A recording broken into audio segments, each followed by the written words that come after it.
Wa minal jaizi alaihi ta'ala irsalu jami'ir rusuli fa irsaluhu ta'ala lahum alaihim afdalu salatu wassalam bi fadlihi la bi tariqil wujubi li'annahu ta'ala la yajibu alaihi syai'un kama marra.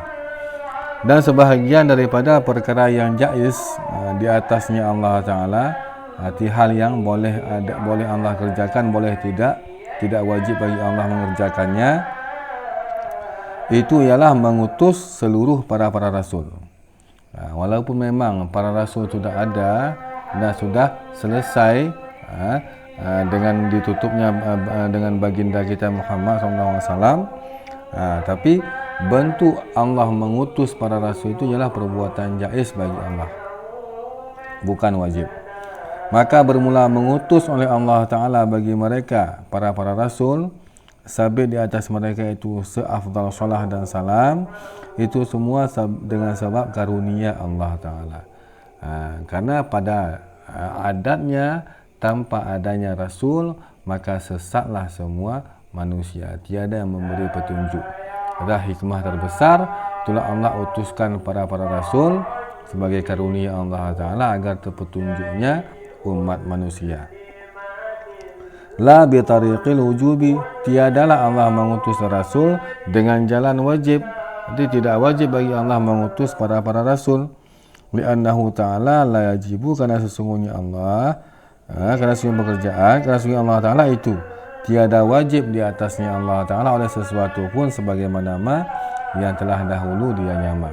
Jadi seperti yang telah kita bahas di belakang, bahwa tidak ada yang wajib pada Allah Ta'ala, semuanya ialah perbuatan jaiz bagi Allah Ta'ala. Dia termasuk mengutus para rasul-rasul.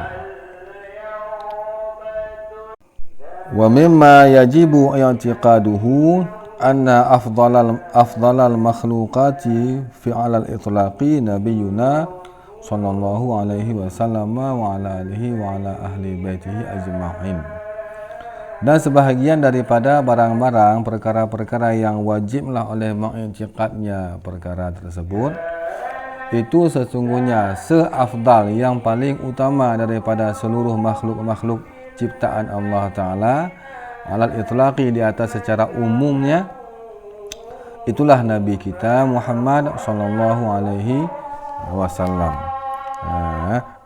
Hendaknya Allah memberikan rahmat kepada kepada Nabi, dan Allah memberikan kesejahteraan juga kepada Nabi dan kepada keluarga Nabi dan kepada seluruh ahli bait Nabi ajma'in, seluruh mereka. Di kata-kata Ali tersebut ialah para pengikut Nabi. Ahlul bait itulah keluarga Nabi. Itu i'tikad yang wajib kita i'tikadkan bahwa Nabi kita lah manusia makhluk, bukan manusia makhluk ciptaan Allah yang paling utama, itulah Rasulullah sallallahu alaihi wasallam. Wa yalihi sallallahu alaihi wasallam fil afdaliyati baqiyatu ulul azmi, dan mengiringi akan Nabi sallallahu alaihi wasallam pada keafdalan, pada keutamaan, itulah ketinggalan daripada para rasul ulul azmi. Di urutan yang berikutnya, makhluk yang paling utama sesudah Nabi kita, itulah para rasul ulul azmi. Siapa mereka itu? Wahum sayyiduna Ibrahim fa sayyiduna Musa, wahum sayyiduna Ibrahimu fa sayyiduna Musa fa sayyiduna Isa fa sayyiduna Nuhun.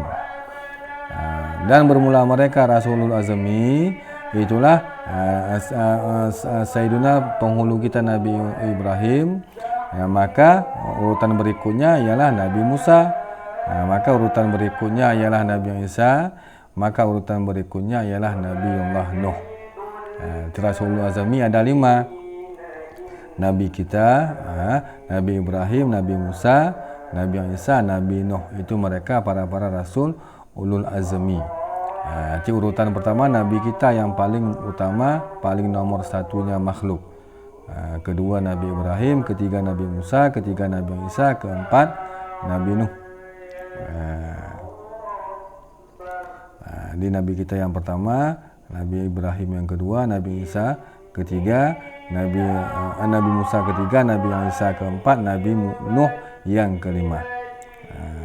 Wahum fil afdaliyati ala hadza tartibi.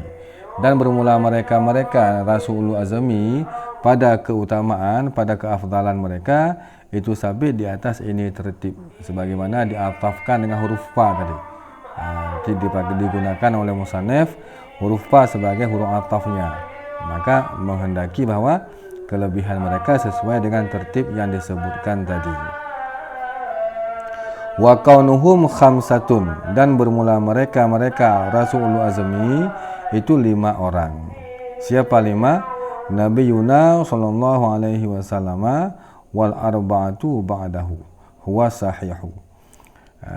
Itulah Nabi kita yang pertama sallallahu alaihi wasallam dan 4 para rasul yang sesudah Nabi kita. Huwa bermula dianya Rasulul Azmi berjumlah 5 orang. Itulah pendapat yang kuat, yang sahih.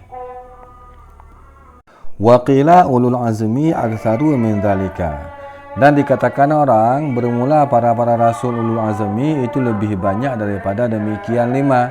Jadi ada pendapat yang lain mengatakan Rasulul azmi bukan cuma 5 orang yang tadi. Ada lebih daripada itu, tapi yang kuatnya ialah 5. Wa yali ulul azmi fil afdaliyati baqiyatur rusuli summa baqiyatul anbiya'i ala nabiyina wa alaihi salatu wassalam. Dan mengiringi akan ulul azmi pada keafdalan oleh ketinggalan para rasul. Nanti urutan yang berikutnya itulah seluruh rasul-rasul yang lain. Itulah yang seluruh rasul kan jumlahnya 313 orang. Satu pendapat ada mengatakan 314 orang. Ini para rasul yang selain daripada ulul azmi itu berada pada urutan yang ke-6 dari segi keafdalan. Kemudian diiringi oleh para ketinggalan para nabi yang lain. Jumlah nabi-nabi semua beserta dengan rasul kan 124.000 orang. Itu jumlah mereka semua. Summa baqiyatul anbiya. Kemudian sesudah para rasul itulah ketinggalan para nabi. Dari segi keafdalan. Sabit di atas nabi kita dan di atas mereka para nabi dan rasul yang lain itu salah dan salam daripada Allah Ta'ala. Itu jumlah du'aiyah. Tsummal malaikatu. Kemudian mengiringi akan keafdalan para nabi yang tadi oleh para malaikat. Artinya nyatalah bahwa lebih utama para rasul, para nabi ketimbang para malaikat Allah. Wa yajibu an ya'taqida anna Allah Ta'ala ayyadahum bil mu'jizati. Dan wajiblah oleh bahwa diiktikadkan akan bahwa Allah Ta'ala menguatkan, memperkuat ianya Allah akan mereka para nabi dan rasul dengan segala mukjizat. Jadi kelebihan yang Allah berikan kepada para rasul, itulah Allah berikan mukjizat. Apa itu mukjizat? Mukjizat ialah perkara yang terjadi di luar adat manusia biasa. Tetapi kejadian tersebut ialah kejadian yang dengan tujuan untuk mendakwah kepada Allah Ta'ala, mendakwah orang untuk masuk Islam. Dan kejadian tersebut tidak mungkin untuk ditentang. Itu dinamakan dengan mukjizat.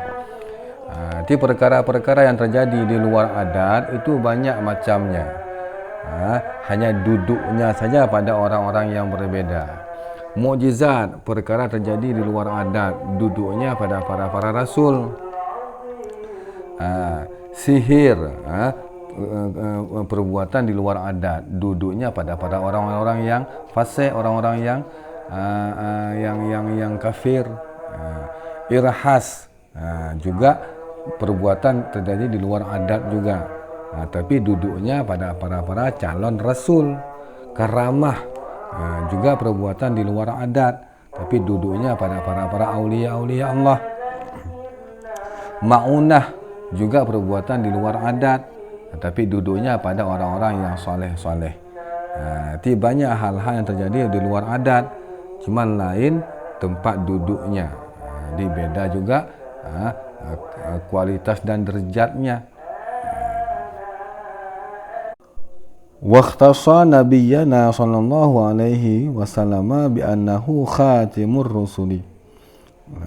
Dan mengkhususkan oleh Allah Ta'ala akan Nabi kita, Nabi Muhammad sallallahu alaihi wasallam, dengan apa Allah khususkan? Dengan sesungguhnya Nabi itu penutup daripada seluruh para rasul dan Nabi yang diutuskan dalam alam ini.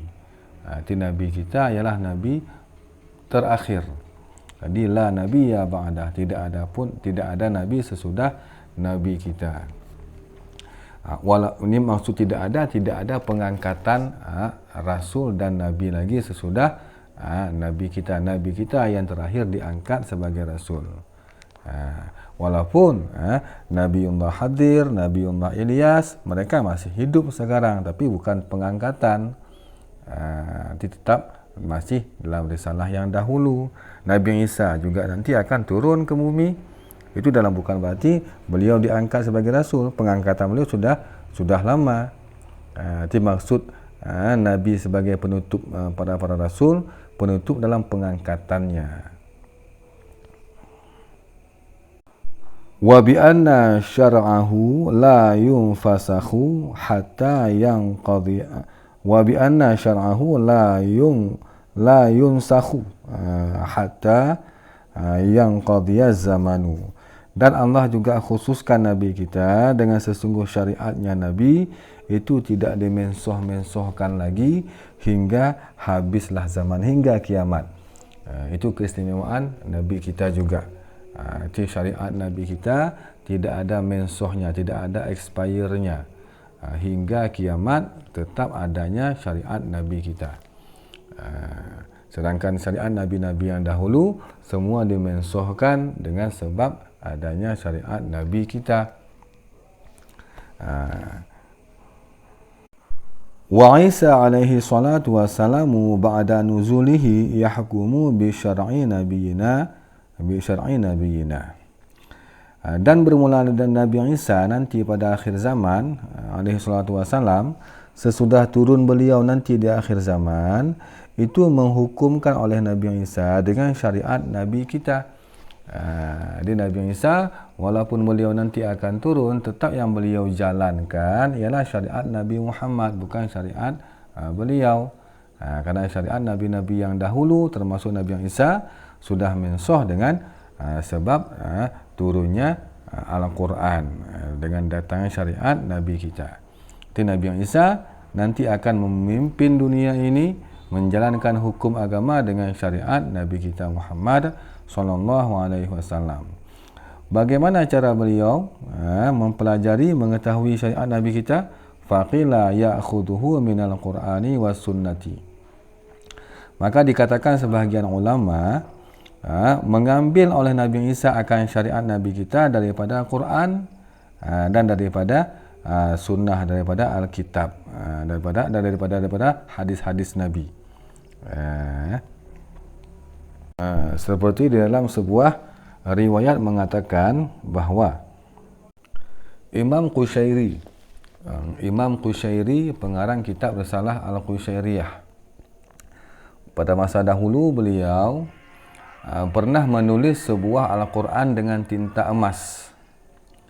Setelah selesai ditulis Al-Quran dengan tinta emas, tulisan tangan beliau sendiri, beliau memerintahkan murid beliau untuk membawa Al-Quran tersebut ke Sungai Nil dan melemparkannya Al-Quran tersebut ke dalam Sungai Nil.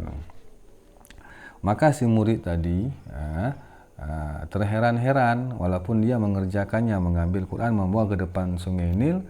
Sampai di Sungai Nil, si murid itu berkata, untuk apa sih dibuang Quran sesudah ditulis dengan tinta emas pula, kemudian disuruh lempar ke sungai.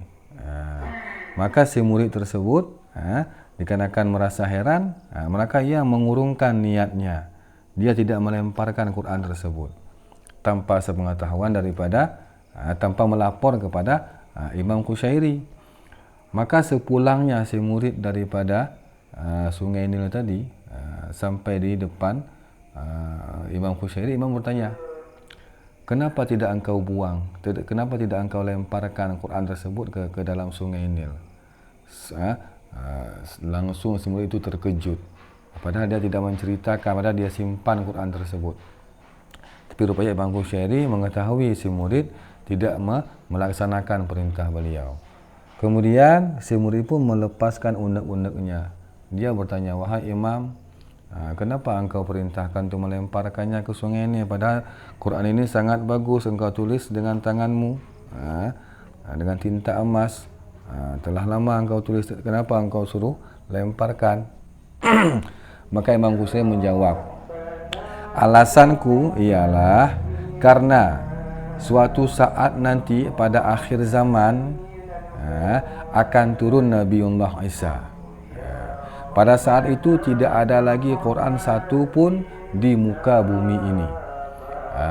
Maka Quran inilah, Quran yang aku tulis inilah yang akan menjadi sebagai Quran pedoman beliau dalam menjalankan hukum agama di dalam muka bumi ini nanti. Itu alasan Imam Qushairi. Rupanya beliau bukan membuang, tapi menyimpannya di dalam sungai Nil.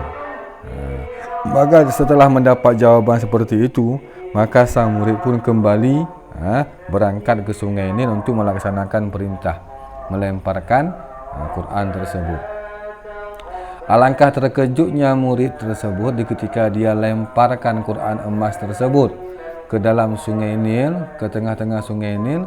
Sebelum Quran tersebut tersentuh air, muncullah tangan emas yang menyambut Quran tersebut dan membawanya, membenamkannya ke dalam sungai Nil. Itulah kuasa Allah Ta'ala. Maka dari kisah tersebut dapat kita pahami bahawa memang seperti yang disampaikan dalam kitab tadi, bahawa Nabiullah Isa akan menjalankan agama di akhir zaman nanti dengan pedomannya ialah syariat Nabi kita Muhammad. Caranya faqila, itulah maka beliau tadi mengambilkan Quran, mengambilkan syariat agama Nabi Muhammad daripada Quran dan daripada hadis Nabi.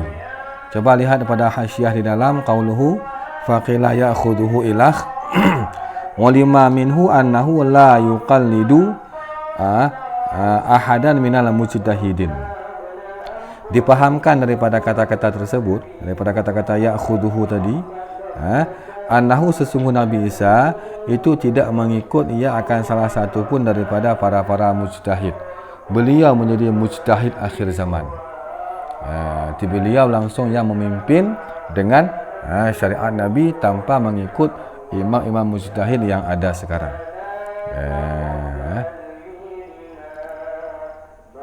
Wa qila yadhhabu ila al-qabri syarifi fayata'allamuhu minhu sallallahu alaihi wasallam. Dan dikatakan orang, berjalanlah dia Nabi Isa nanti akhir zaman sesudah beliau turun menuju kepada kubur yang mulia, itulah kubur Rasulullah sallallahu alaihi wasallam. Maka belajar langsung dia Nabi Isa akannya Quran, akan syariat Nabi langsung daripada Nabi kita Muhammad sallallahu alaihi wasallam. Ini dapat kita pahami juga daripada penyampaian ini bahawa seluruh para nabi itu mereka pada hakikat tidak wafat. Mereka hanya berpindah alam. Mereka hidup. Sebagaimana Nabi sampaikan dalam sebuah hadis, al-anbiya'u ahya'u fi quburihim. Para nabi seluruhnya mereka hidup dalam kubur mereka. Hidupnya para nabi menjadi manfaat bagi kita, wafat mereka pun jadi manfaat bagi kita. Diperkuat dalam Quran juga, la tahsabanna alladziina qutilu fi sabilillahi amwat. Janganlah engkau sangkakan akan orang-orang yang wafat pada sabilillah, orang-orang yang wafat dalam memperjuangkan agama Allah, baikkah mereka memperjuangkan agama dengan cara berperang ataupun dengan cara menyebarkan ilmu agama. Jangan engkau sangkakan, kata Allah, mereka mati. Bal ahya, akan tapi mereka hidup. Jadi mereka para ulama yang memperjuangkan agama Allah, yang menyebarkan agama Allah, para syuhada dalam sabilillah. Allah katakan mereka tidak wafat, apalagi para nabi sebagai penghulu, pemimpin para manusia. Itu hal-hal yang luar biasa anugerah Allah bagi orang-orang pilihan. Wa'lam annahu yunsakhu ba'du syar'i nabiyina bi ba'dihil akhari kama nusikha wujubu kauni iddati al-mar'ati lil mutawaffa anha zawjuha sanatan bi wujubi kauniha arba'ata ashhurin wa asyara wala naqdha fi dhalika. Dan ketahuilah olehmu akan sesungguhnya pekerjaan dimensuhkan akan sebahagian syariat Nabi kita dengan sebahagian syariat Nabi yang lain. Itu tadi dikatakan bahawa syariat Nabi kita tidak dimensuhkan selama-lama. Tapi walaupun demikian, maksud tidak mensuh berlakunya syariat Nabi hingga akhir masa. Tetapi tetap ada kejadian mensuh-mensuh dalam agama kita, dalam syariat Nabi kita, mensuh sebahagian tapi ada gantinya. Dia dimensuhkan sebahagian syariat Nabi kita dengan sebahagian yang lain, sebagaimana yang dimensuhkan akan wajib keadaan iddah seorang wanita yang diwafatkan daripada wanita akan suaminya 1 tahun. Arti syariat yang awal, yang dahulu, hukum seorang wanita andai kata wafat suaminya, maka dia wajib iddah setahun. Kemudian dimensuhkan hukum tersebut dengan sebab keadaannya iddah itu 4 bulan 10 hari. Itu mensuh sesama syariat. Dia mensuh sesama syariat Nabi, bukan dimensuhkan oleh syariat yang lain. Wala naqdha fi dzalika, dan tiada jenis tanaqud pada demikian. Dia tidak bertentangan. Arti yang dimaksudkan tidak dimensuhkan lagi, tidak mensuh dengan syariat yang lain ataupun tidak ada syariat sama sekali, tidak. Arti syariat Nabi kita langgeng senantiasa kekal hingga akhir masa. Jadi walaupun di dalam syariat Nabi kita ada mensuh, nasih dan mansuh, itu masih dalam syariat Nabi kita. Karena walaupun dimensuhkan, hukumnya diganti, bukan tidak ada hukum sama sekali.